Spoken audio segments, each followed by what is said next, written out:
بسم الله الرحمن الرحيم. نسعد في هذه الليلة المباركة أن نستضيف والدي الشيخ والشاعر والعلم فالح الحساني، الذي عاصر كثير من المواقف في ميادين المحاورة مع فرسان الشعر من الأجيال السابقة، سواء عبد الله المسعودي أو غيره من العمالقة الذين كانوا في عصره، لأنه لديه ذكريات كثيرة، حضر كثير من المواقف والقصص الشعرية التي كان يعيشها في ذلك الوقت. نبغى نسألك يا أبو حسن، والله يحييك. الله يبقيك ويسلمك. نبغى نسألك في البداية، لماذا الشاعر عبد الله المسعودي بالذات كل ما أتى جيل وهو محب لهذا الشاعر، يعني ومن جماهيره، رغم أنه مضى على وفاته أكثر من 40 عام؟ والله المسعودي أول شيء جزالة شعره وذكاه وفطنته، وشعره جزل ويتكلم هذيك الأيام كأني في هذه الأيام. شعره يعني هذيك الأيام كأنك تقول هذا الشاعر في هذه الأيام، يسبق الأحداث يعني. يسبق الحدث، نعم. وشاعر معروف، وأنا حضرت له كثير، وأنا عمري 10 سنوات حضرت زواج في الهدى عند جيراننا قريش، عند الشيخ سالم بن يحيى الغشمري، وحضروا شعار، وكان ابن جبير حضر قبله واخذ معهم قاف مع واحد من الشعار. وبعدين جاء المسعودي ثم قال يا ابن جبير ارتاح مخدوم، أبى أصدق. أبى أصدق. ثم يا حبيبي قام على الشعار هذه كلها، ما شاء الله، عمالقة. عمالقة الشعراء، ما بنسمي الأسامي، ما ودي أسمي، ولا هم معروفين كلهم من الشعراء المعروفين. بقي معه آخر شيء ابن تويم ومستور العصيمي من الشعراء هذول، الله يرحمهم جميعا. الله يرحمهم جميعا. قال يا محمد بن تويم شرفنا، طيب واخر عطا منا تشوفونه، احنا وقفنا في مواقفنا، والصاحب المامون ما خونه. طيب قال ابن تويم بمين دينك ما تخلصنا، نيتك بالشكات مشحونة. طيب والشيطان بعدت ولفنا، وشلوني هذا العلم وشلونه. قال المسعودي يا ليت وإنا ما تكلفنا، ضاع الدواء في راسي مجنونة. الله العام يوم تحذفنا، سالم وراسي ما تنوشونه. وقال ابن تويم الكر فيق ثم زهد سنة، واللي ورا شداد جادونه. قال المسعودي الكر نار ضواها يسن، حبتك يا ابن تويم مطحونة، اليايب استومات يبسنا، يبس البلح في راسي عرجونه. طيب بعدين غير القاف عبد الله، قال المطية تجر خطامها بعد روية من العد العديد، وانت لا شيء زاد ولا صميل، الحق الخيل يا خيالها. هذه حفلة وفي حفلة مرد مستور على لا والله ايوه. قال مستور يا ابني مستور فالامثال قيل من لا يخسر ما يفيد، صاحبك تخبر ما هو بغاوي دليله، كل ما قلت إجابة قالها، والقاف أطول من كذا بس الواحد مع الوقت. بس هو طيب أبو حسن، الحفل اللي تقول في الهدى هذه حضرها 7 شعراء، لعب معهم عبد الله المسعودي كلهم؟ لعب معهم كلهم، اللي مشى واللي بقي. ايه. وحفلات كثير، في حفلة أذكرها في البجيدي حضر فيها صياف الحربي وهلال وجار الله الصواب والمسعودي.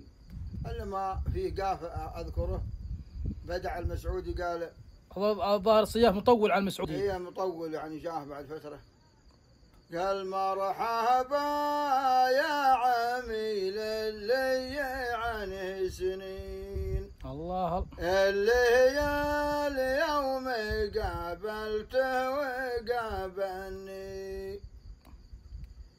في زمان قوي ياكل المسكين، الله أكبر، والمساكين لا فيه ولا مني لطيف. قال صياف مرحبا البهقا ما تطول غيبة الحيين، كان ما جيت عنده جاك متعني، الزمان انقلب واهل البلد ناسين، ما دهروا عن هذاك الداب متثني. يا طيب قال يا عمي، قال المسعود يا عمي لن علومه تختفي وتبين، ما يواطنك قلبي لو ضحك سني، سارت الحبحبة حمراء على السكين، لازم راسه المجنون ويغني، قال صياف انت لو شفتها ما ذقتها بالعين، ما رفرق طعام ليس والجني، قال المسعودي كيف واحد نفر يا كل غدا 20، الله أكبر، وإنه صاحت على الغلطة زعل من. المحاورة هذه يا أبو حسن اللي يقول فيها عبد الله المسعودي كيف واحد نفر ياكل غدا 20، وإن نصحته عن الزلة عن الغلطة زعل مني، هذه معناها وش؟ معناها سياسي ولا داخلي؟ هذه سياسي، هو يقصد على ما اعتقد إسرائيل، يقول كيف واحد نفر ياكل غدا 20، يعني كيف دولة واحدة تاخذ القدس وسط الدول هذه العربية. هذه يعني معناته ان عبد الله المسعودي هو اللي نقل المحاورة النقلة النوعية الأولى. المسعودي هو اللي نقلها الصراحة، من قبلية إلى معاني خارجية أوسع ومعاني أوسع ونقاش، وهذا ما يبغى له كلام. وجدد حتى في الألفاظ وفي المعاني، جدد في الألفاظ وجدد في الألحان وكل شيء، سبحان الله. في محاورة غير هذه يعني سياسية. أنا مرة أسمع لقاء لجار الله الصواط يقول تحديت أنا ومطلق الثبيتي على أن المسعودي يقصد معنى عبد الناصر وكذا، وهذا معنى سياسي يعتبر، وجينا للمسعودي. هو تحليل المعاني، يعني أحيانا الناس يصيبون ويخطئون، لكن التحليل هو من ناحية المعاني السياسية البرانية عن القبائل موجودة عند المسعودي، وأول من طرقها عبد الله المسعودي. أول من طرقها المسعودي. هذا يقول نهاية يوم ذي الحجة بداية ليل من عاشور، هلا يا مرحبا والمملكة بحلى لياليها. بحلى لياليها يعني يتكلم عن المملكة والخير وعزها مقارنة مني في الوقت لا مطلق ولا مستوى، مركبها على قمة جبل وتهز رجليها، يعني معانيه بعيدة ما كل يعرف. طيب أبو حسن، احنا لاحظنا في وسائل التواصل الاجتماعي مؤخرا ما ذكره كثير من الشعراء والرموز وأعلام الشعر في المعاصرين مثل حبيب العازمي ذكر في إحدى لقاءاته أن الشاعر عبد الله المسعودي صاحب النقلة النوعية الأولى للمحاورة. وكذلك راشد السحيمي تحدث عن عبد الله المسعودي بأنه أول من جدد في المحاورة. وكذلك الشاعر فلاح القرقاح عندما سئل في إحدى اللقاءات من أشعر الشعراء فقال عبد الله المسعودي أشعر شعراء المحاورة. وكذلك جاء ترك الميزاني أيضا الشاعر العلم المعروف والنجم الجماهيري ذكر أن عبد الله المسعودي هو أقوى شعراء المحاورة. والشاعر عبد الله بن عتقان إذا كان للمحاورة ملك فهو عبد الله المسعودي. والشاعر منيف المنقرة أيضا قال إذا كان المحاورة أسطورة فهو عبد الله المسعودي. هؤلاء الأعلام يا أبو حسن من معظم قبائل المملكة عندما يتحدثون عن شاعر ليس من شعراء قبيلتهم يثبت وينفي مقولة أن الشاعر عبد الله المسعودي عقبة لشعراء هذيل، لأن الشاعر عبد الله المسعودي يعتبر نموذج أعلى للمحاورة على مستوى شعراء القبائل. مثل ما قلت المسعودي يعتبر نموذج أعلى على جميع شعراء القبائل وله عقبة لشعراء هذيل. شعراء هذيل جاء بعد شعار حمل اللواء منهم خلف الحساني الله يرحمه لعب سنين وعبد الله المطرفي وعمر الخالدي الله يرحمهم جميعا. وفي شعراء أحياء أخذين حقهم مع شعراء القبائل نجوم. نعم. أبو حسن ظهر في وسائل التواصل الاجتماعي مؤخرا محللين يحللون محاورات عبد الله المسعودي وغيره من الشعراء مثل مطلق الثبيتي ومستر العصيمي وصياف الحربي والشعراء اللي في عصرهم وفي جيلهم. ايش رايك في النقطة هذه؟ والله هذا تحليلهم أكثر وغلط. هذه الشعار أحيانا أجيب الواحد معنا زميله اللي معه شاعر وعلم ما يعرفه إلا بعد وقت والله بعد وقت ولا يعلمونها الناس به. خل واحد يجي آخر الزمان ويحلل للمسعودي ولا لصياف ولا لمطلق ولا لمسور والشعراء الأولين وغيرهم من الشعراء. ذكرت طال عمرك في ثنايا الحوار أن الشاعر عبد الله المسعودي هو المجدد الأول للمحاورة بجميع أنواع التجديد من معاني وتراكيب وألحان. اذكر لنا بعض الألحان التي يدخلها عبد الله المسعودي على فن المحاورة.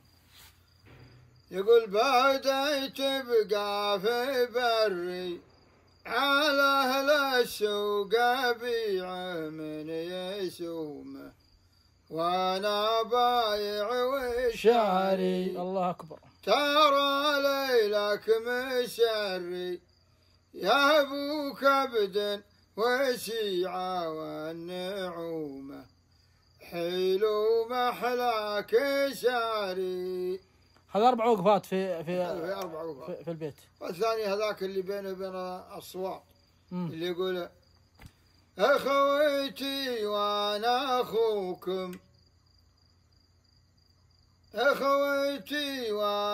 أخوكم ماشي ثوب بلاكم والسلام عليكم جيت برد السلام رحمة الله وبركاته.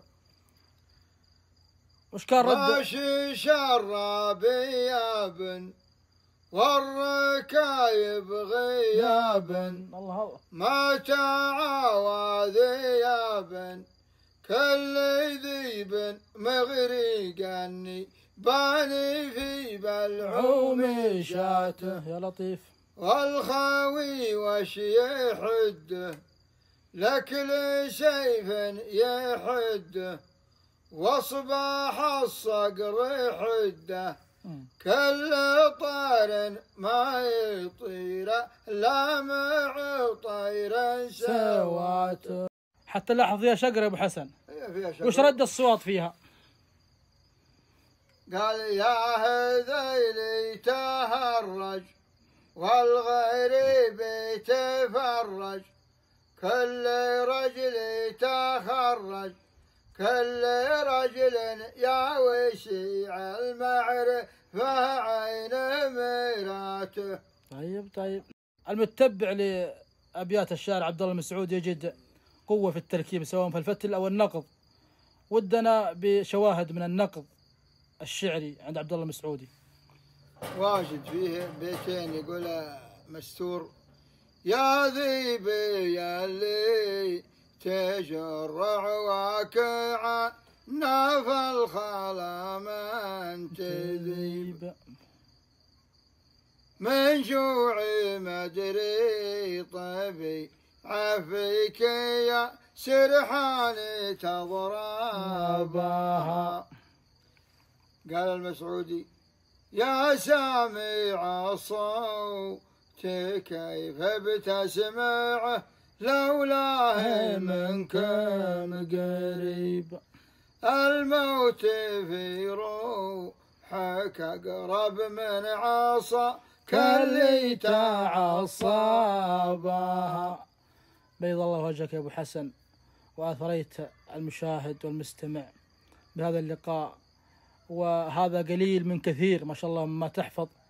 يعني ما كل واجد والخصم واجد والكلام واجد، بس ما كل ما تحفظ ما شاء الله ذكرته. ما ودنا نملل المشاهد بكثرة السنابات وكثرة المقاطع، لكن نشكرك باسمهم وعلى ألسنتهم.